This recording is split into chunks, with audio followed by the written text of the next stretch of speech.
مولانا روم کا شمار اپنے عہد کے مشہور حنفی علماء میں ہوتا تھا۔ الجواہر المدیہ فی طبقات الحنفیہ کے مصنف کے بقول وہ اصل مذہب اور خلافیات کے عالم تھے۔ فقیہات میں ان کی وسعت نظری مسلم تھی۔ ان کے علاوہ اس زمانے کے مروجہ علوم و فنون میں انہیں کامل دستگاہ تھی۔ علم کلام میں ان کی مہارت کی اہم شہادت خود مثنوی مولانا روم ہے۔ جہاں تک علم حقائق کا تعلق ہے، آپ کی حیثیت امام اور مجتہد کی تھی، جس کا ثبوت آپ کا منظوم و منصور کلام ہے۔ مریدین کی باطنی تربیت اور ہدایت کے ساتھ ساتھ آپ کا خاص مشغلہ تدریس و تعلیم تھا۔ مدرسہ خداوندگار تو آپ کا اپنا مدرسہ تھا اور اس کا درس آپ سے متعلق تھا، لیکن اس کے علاوہ آپ دوسرے کئی مدرسوں میں درس دیتے تھے۔ درس و تدریس کے علاوہ وعظ و تذکیر کا سلسلہ بھی جاری تھا۔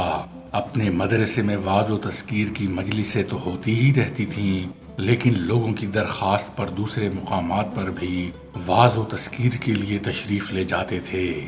وعظ کا معمول یہ تھا کہ قاری قرآن مجید سے کوئی آیت تلاوت کرتا اور مذکر و واعظ اس کے معنی اور نکات بیان کرتے۔ اس ضمن میں ترغیب و ترہیب اور وعظ و تذکیر بھی ہو جاتی۔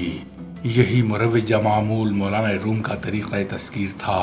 فتوی نویسی آپ سے باضابطہ متعلق تھی۔ بیت المال سے اس خدمت کا روزینہ 1 دینار مقرر تھا۔ اس روزینے کو حلال و طیب بنانے کے لیے مولانا روم فتووں کے جوابات دینے میں بڑا اہتمام کرتے تھے۔ سکر و استغراق کے غلبے کے زمانے میں بھی حکم تھا کہ فتویٰ آئے تو فوراً آپ کے سامنے پیش کیا جائے۔ چنانچہ خدام ہمیشہ قلم و دوات مہیا رکھتے اور فتویٰ آتے ہی مولانا سے اس کا جواب لکھوا لیتے۔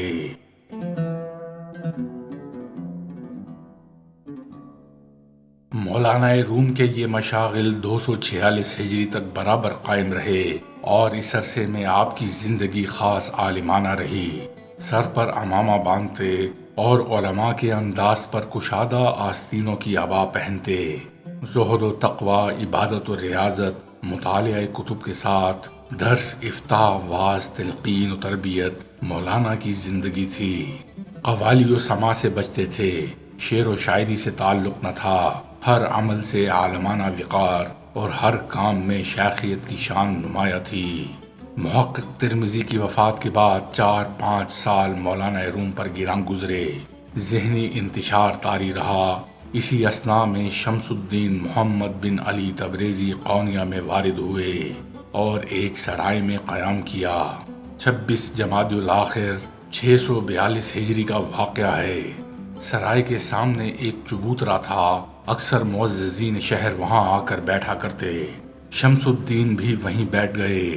مولانا مدرسے سے واپس ہوتے ہوئے اسی طرف گئے۔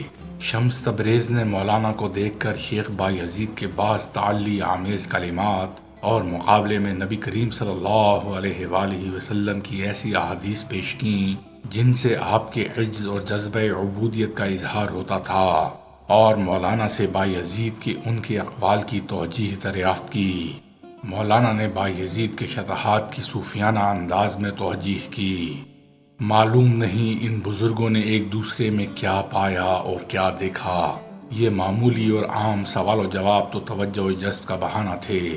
یہ دونوں ایک دوسرے سے بغل گیر ہو گئے۔ کس نے کیا دیا اور کیا لیا، یہ ان کی اپنی باتیں ہیں۔ ہوا یہ کہ مولانا کی زندگی میں ایک انقلاب آ گیا۔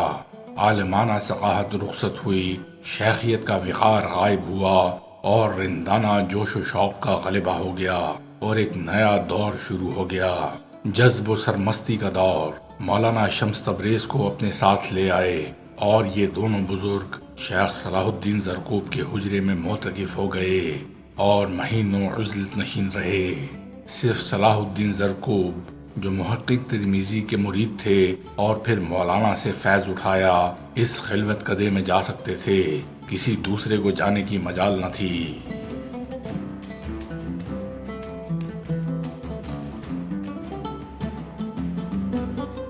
شمس تبریز کی صحبت نے گویا مولانا کی کایا پلٹ دی۔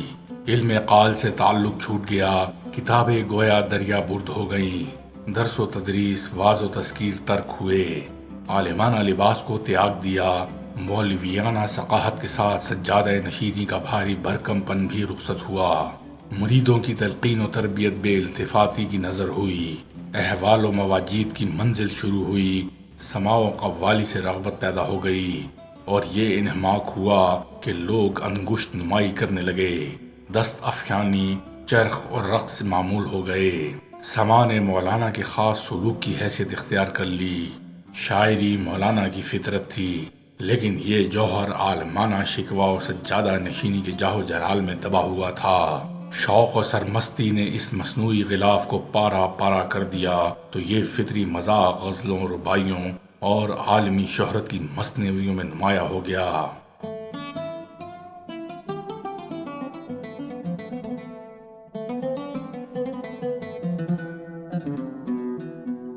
642 ہجری مولانا روم کی زندگی کا ایک نیا موڑ تھا، جس پر زندگی کا ڈھانچہ ہی بدل گیا، تصورات بدل گئے، عقائد و خیالات میں تغیر آ گیا، اور تصوف کے نئے افق ابھر کر سامنے آ گئے، نئی منزلیں دکھنے لگیں، اور یہ سب کچھ شمس تبریز کی صحبت کا اثر تھا۔ مولانا شمس تبریز کے باقاعدہ مرید نہیں ہوئے، اور نہ شمس تبریز نے انہیں خامہ کار اور ہدایت و ارشاد کا محتاج سمجھا، بلکہ استثناء اور تخصیص کے بغیر ان کے روحانی مرتبے کی عظمت و جلالت کا بار بار اعتراف کیا۔ ایسا معلوم ہوتا تھا کہ ان دونوں بزرگوں کی صحبتیں بلند تر عروج کے لیے گویا مشترک اقدام تھیں، اور دونوں ایک دوسرے سے فیض حاصل کر رہے تھے، اور ہر ایک دوسرے کو اپنے عروج کے لیے ناگزیر سمجھتا تھا۔ تاہم اس سلسلے کی تمام روایات کو سامنے رکھنے سے اور شمس تبریز کی غیبویت اور مولانا کی بے چینی اور جستجو سے یہ نتیجہ ضرور نکالا جا سکتا ہے کہ مولانا اپنے لیے ان کی صحبت کو زیادہ ضروری جانتے تھے۔